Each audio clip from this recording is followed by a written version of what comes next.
Madam MLA గారు ఒకసారి MLA గారు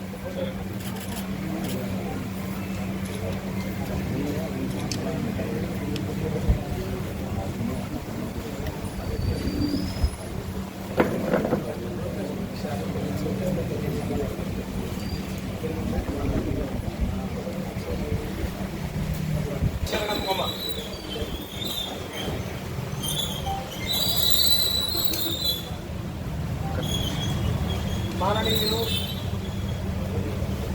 వరంగల్ పశ్చిమ నియోజకవర్గ శాసనసభ్యులు గౌరవనీయులు శ్రీ నాగిని రాజేందర్ రెడ్డి గారు ఈరోజు ఈ ప్రెస్ మీట్లో పాల్గొనడానికి అంగీకరించి వచ్చినందుకు వారికి ధన్యవాదాలు చెప్తూ, అట్లాగే ఆలయ ఈవో గారు, వేదికను అలంకరించి ఉన్న పెద్దలు, సభను అలంకరించి ఉన్న ఎలక్ట్రానిక్ అండ్ మీడియా ప్రతినిధులందరికీ శుభాకాంక్షలను అందజేస్తూ 2024 సంవత్సరం శాకంబరి నవరాత్ర మహోత్సవాలు 6వ తారీఖు ప్రారంభమవుతున్నాయి. ఈ నెల 21వ తారీఖు దాకా 15 రోజులు పక్షం ఈ ఉత్సవాలు. అయితే ఒక తిథి ద్వయం వచ్చింది కాబట్టి 16 రోజుల పాటు ఈ ఉత్సవం జరుగుతుంది.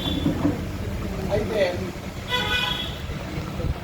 అమ్మవారికి 4 నవరాత్రులు జరుగుతాం. ప్రధానంగా 2 వసంత ఋతువులో చైత్ర మాసంలో, ఒకటి వసంత నవరాత్రులని ఆశ్వయుజ మాసంలో మనకు దేవీ నవరాత్రులు.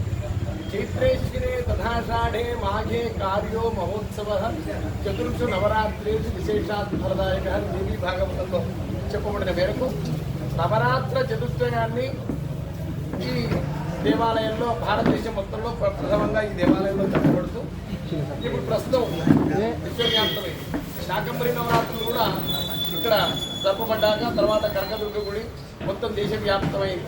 ప్రతిదాని అదంతా వరంగల్కే దక్కుతున్నది ఆ కీర్తి అంతా. ఎందుకు అంటే ఇవాళ శంకరాచార్యుల వారు కేరళలో పుట్టకపోతే మనం బౌద్ధం అయిపోయే వాళ్ళం.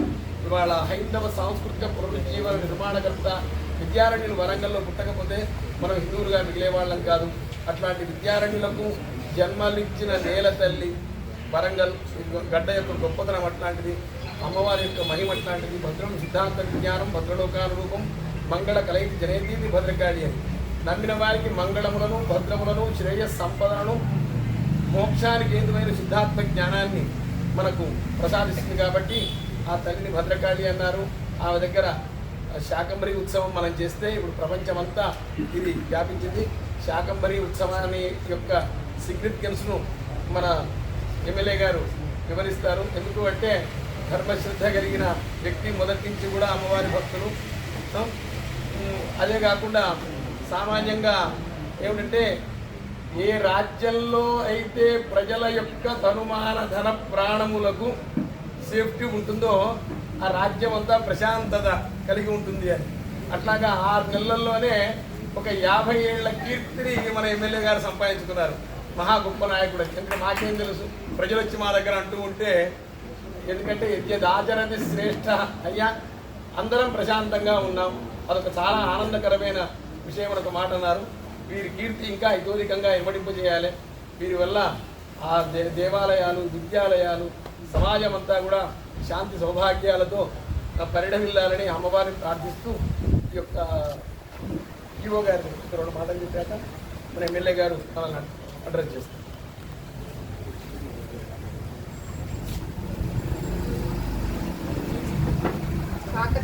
రాజధాని అయిన ఓరుగల్లు మహానగరంలో శ్రీ భద్రకాళి అమ్మవారి అద్భుతమైన దేవాలయం ప్రతిష్ఠితమై ఉన్నది. ఈ యొక్క దేవాలయంలో శాకంబరి నవరాత్రులు 6/7/2024 నుండి 21/7/2024 వరకు అద్భుతంగా జరపబడుతున్నాయి. 21వ తారీఖున శాకంబరిగా అమ్మవారు వివిధ రకాలైన కూరగాయలచే మరి వివిధ రకాలైన పళ్ళచే అమ్మవారు అలంకరింపబడి అద్భుతంగా మనకు దర్శనం ఇవ్వడం జరుగుతుంది. ఆ యొక్క తల్లి ఆ రూపాన్ని మనం కళ్ళతో చూస్తే చాలు ఆ తల్లి ఆశీస్సులు పరిపూర్ణంగా అందరికీ దక్కుతాయని ఎన్నో వేల మంది లక్షల మంది భక్తులు మరి అమ్మవారి దర్శనానికి వేంచేయడం జరుగుతుంది. కనుక భక్తులందరికీ తెలియజేయమనగా మరి శాకంబరి నాడు కానీ మరి 6వ తారీఖు నుంచి 21 వరకు జరిగే ఉత్సవ కార్యక్రమాల్లో, హోమాల్లో, పూజల్లో అన్నింటిలో పాల్గొనడానికి భక్తుల్ని రావాల్సిందిగా, అమ్మవారిని దర్శించుకోవడానికి రావాల్సిందిగా కోరుచున్నాము. అదేవిధంగా వారికి ఉచిత ప్రసాదం ఉన్నది, ఉచిత అన్న ప్రసాదం కూడా జరుగుతుంది.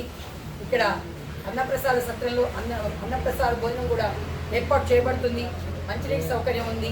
కనుక భక్తులందరూ కూడా ఈ అవకాశాన్ని ఉపయోగించుకోవాల్సిందిగా, మరి ప్రత్యేకమైన రోజులు శాకంబరి నవరాత్రులు కనుక ఈ యొక్క రోజుల్లో అమ్మవారిని ఒక్కసారి దర్శించుకొని మీ యొక్క కోరికలు తెలియజేసుకొని అమ్మవారి కృపకు పాత్రలు కావాల్సిందిగా కోరుచున్నాము. శ్రీయుత ఎమ్మెల్యే గారు మన రాజేందర్ రెడ్డి సార్ మాట్లాడవలసిందిగా కోరుచున్నాము. శాకంబరి నవరాత్రి ఉత్సవాలని 6వ తారీఖు ప్రారంభించబడుతున్నది. కావున వరంగల్ జిల్లా ప్రజలందరూ కూడా మనము అమ్మవారిని కోరుకుందామని మనం చేస్తూ, మరి గతంలో కూడా కరువు వాటినప్పుడు ఇలాగనే శాకంబరి నవరాత్రి ఉత్సవాలు నిర్వహించినప్పుడు మరి అమ్మవారి ఆశీర్వాదంతో ఆ కరువును నివారించగలిగిన శక్తులు అమ్మవారు ప్రసాదించడం వలన మనందరం కూడా సుఖ సంతోషాలతో ఉన్నాం అనేది గత పాలకులు కానీ గత చరిత్రలు చెప్తున్నాయి. వాటిని అనుసరిస్తూ మరి పెద్దలు మరి అయ్యగారు శేషయ్య గారు ఆధ్వర్యంలో, ఈవో గారి సారథ్యంలో వీటిని చాలా ఘనంగా నిర్వహించుకోవడానికి, అదేవిధంగా ముఖ్యమంత్రి గారిని కూడా వచ్చే విధంగా ఇన్విటేషన్ కూడా మేము ఈ రేపల్లిలో ఇవ్వబోతున్నాం. ఇన్ఛార్జ్ మినిస్టర్ గారు కానీ లోకల్ మినిస్టర్లు అందరూ కూడా దీంట్లో పాల్గొంచుకొని ఈసారి మొట్టమొదటిసారి అధికారంలోకి వచ్చిన తర్వాత మాడ వీధులు వీటన్నిటినీ కూడా ఇన్స్పెక్షన్ చేయడానికి కూడా, అదేవిధంగా మంత్రులు శ్రీనివాస్ రెడ్డి గారు వస్తాను కూడా చెప్పడం జరిగింది. మరి అధికారం వచ్చిన తర్వాత మొదటిసారి మీ అందరినీ ఇక్కడ ప్రెస్ మీట్లో కలవటం, అమ్మవారి ఆశీర్వాదాలతో అందరికి కూడా ఆయురారోగ్యాలు ఉండాలని కోరుకుంటూ ఘనంగా నిర్వహించాలని చెప్పి విజ్ఞప్తి.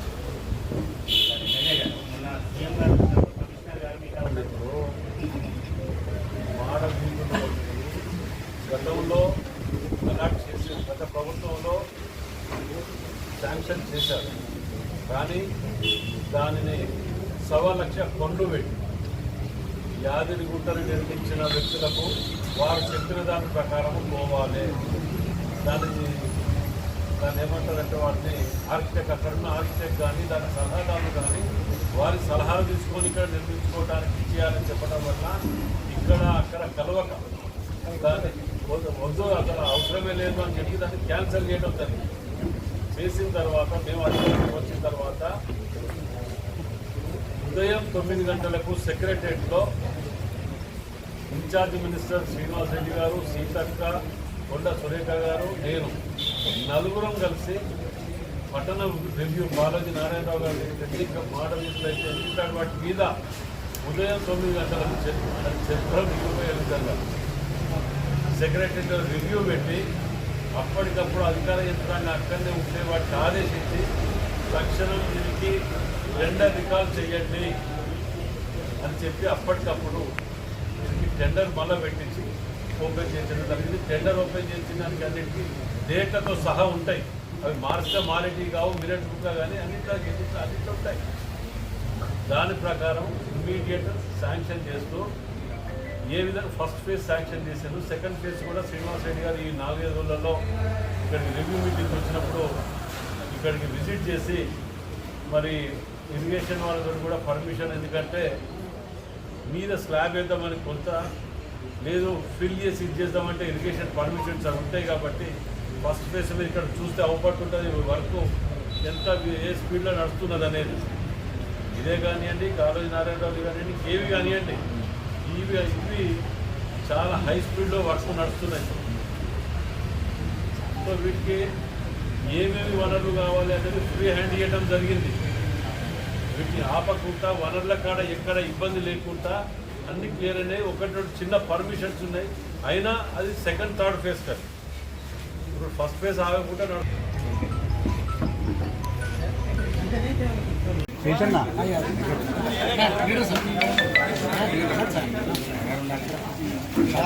అందరం కావాల్సిన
ఎందుకు రాన్నా